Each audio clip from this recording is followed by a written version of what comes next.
हरियाणा के मुख्यमंत्री नैब सिंह सैनी कुरुक्षेत्र पहुंचे। सबसे पहले उन्होंने बबैन में सरस्वती चौक के सुंदरीकरण का उद्घाटन किया। उसके बाद उन्होंने प्रदेश स्तरीय वैक्सीनेशन अभियान की कुरुक्षेत्र के लाडवा से शुरुआत की। इसमें किशोरियों को सर्वाइकल कैंसर से बचाने के लिए HPV वैक्सीन लगाई जा रही है। इस मौके पर स्वास्थ्य मंत्री आरती राव भी मौजूद रहीं। इसके बाद मुख्यमंत्री ने लाडवा अनाज मंडी में कृषि विकास मेले का शुभारंभ किया। मुख्यमंत्री नैब सिंह सैनी ने कहा कि लाडवा विधानसभा के विकास को तेज गति से आगे बढ़ाया जा रहा है। लाडवा में रोजाना किसी न किसी परियोजना का शिलान्यास और उद्घाटन किया जा रहा है। विधानसभा के ग्रामीण और शहरी क्षेत्रों में करोड़ों रुपए की लागत से विभिन्न परियोजनाओं पर काम चल रहा है। जब इन सभी कार्यों का निर्माण पूरा होगा तो प्रदेश में लाडवा विधानसभा दूसरी विधानसभाओं के लिए मॉडल होगा। इस दौरान मुख्यमंत्री ने बबैन में नागरिकों की समस्याओं को भी सुना और उन समस्याओं के समाधान के लिए अधिकारियों को भी निर्देश दिए। मुख्यमंत्री नैब सिंह सैनी ने कहा कि वर्तमान सरकार ने अंग्रेजों के जमाने से चले आ रहे आबियाने को जड़ से खत्म किया है। हमने किसानों को नकली खाद, बीज और कीटनाशक बेचने व बनाने वालों पर कार्रवाई करके बचाने के लिए नया कानून बनाया है। इसके तहत ऐसे लोगों को 5 साल की सजा का प्रावधान किया गया है। खरीफ सीजन 2024 से किसानों की फसल खरीद का पैसा फसल के भुगतान के 48 घंटे के अंदर DBT के माध्यम से दिया जा रहा है। सीएम ने कहा कि किसान हित हमारी नीतियों के केंद्र में है। हमने अपने संकल्प पत्र 2024 में सभी 24 फसलों की खरीद न्यूनतम समर्थन मूल्य पर करने का संकल्प लिया था और जब से हमारी सरकार बनी है हम 24 फसलों को MSP पर खरीद रहे हैं।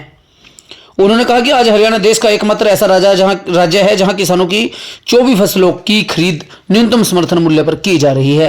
पिछले 12 सीजन में अब तक 12 लाख किसानों के खातों में फसल खरीद के 1,64,000 करोड़ रुपए डाले जा चुके हैं।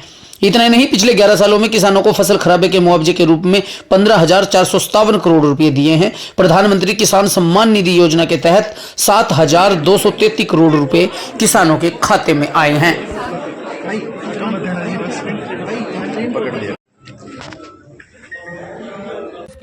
किसान की अगर फसल का खराबा होता है उस खराबे के मुआवजे का भी जो प्रधानमंत्री फसल बीमा योजना है के क्लेम के तहत हमने हरियाणा प्रदेश के अंदर लगभग 15,500 करोड़ रुपया हरियाणा प्रदेश के किसान के खाते में पहुंचाने का काम किया है।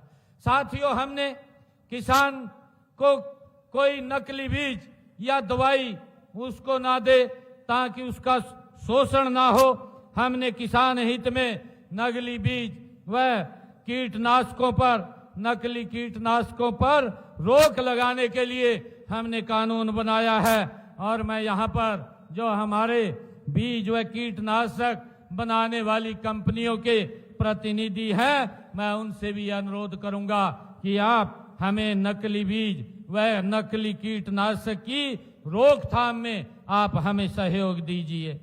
किसान भाइयों, मुझे ये भी गर्व है कि हमारे प्रगतिशील किसान भाइयों ने सब्जी व फलों की खेती करने के लिए नेट हाउस, पॉली हाउस और हाईटेक ग्रीन नेट हाउस ये आधुनिक तकनीकों को आज हमारे किसान भाई अपना रहे हैं। हमने बागवानी को बढ़ावा देने के लिए सब्जियों व फलों के लिए भावांतर भरपाई योजना भी लागू की है और इस योजना के तहत हमने अब तक 35,000 किसानों के 35,000 से अधिक किसानों के खाते में 157 करोड़ रुपया ये भावांतर भरपाई का पहुंचाने का काम ये हमारी सरकार ने किया है।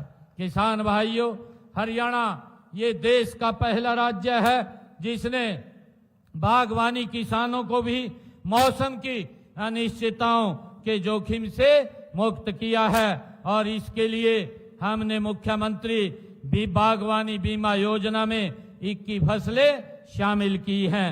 साथियों, आप सभी जानते हैं कि मिट्टी के सेहत अच्छी होगी तो फसल का स्वास्थ्य भी अच्छा होगा।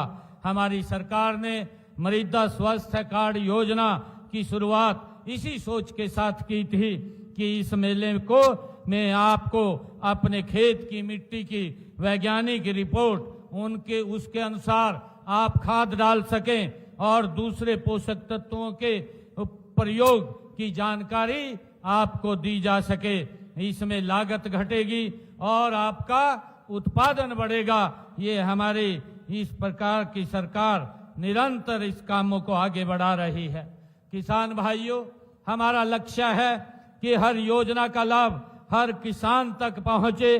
कई बार इन योजनाओं की सही जानकारी अंतिम छोर तक ये किसान तक नहीं पहुंच पाती और इस तरह का आयोजन इन सभी कमी को दूर करेगा। आज हम सब जानते हैं कि आज डिजिटल तकनीक ने खेती को भी बदल दिया है। हम ड्रोन, रिमोट सेंसिंग और एआई आधारित जो हमारी निर्णय प्रणाली है और डिजिटल खेती जैसे नवाचारों आप किसान भाइयों तक पहुंचाने का काम ये हमारी सरकार कर रही है। किसान भाइयों, यह मेला केवल प्रदर्शनी देखने का ये अवसर नहीं है, बल्कि यह ज्ञान का एक बड़ा खजाना है जिसको हम नजदीक से देखते हैं, समझते हैं और उसका लाभ लेते हैं।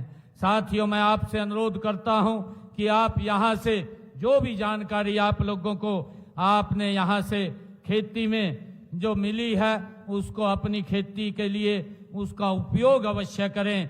जल बचाना, मिट्टी का परीक्षण कराना और वर्मी कंपोस्ट का उपयोग करना, फसल विविधीकरण करना, ये सब कदम प्राकृतिक संसाधनों के कुशल प्रबंधन करने और किसानों की आमदनी बढ़ाने में ये सभी बड़े कारगर सिद्ध होंगे।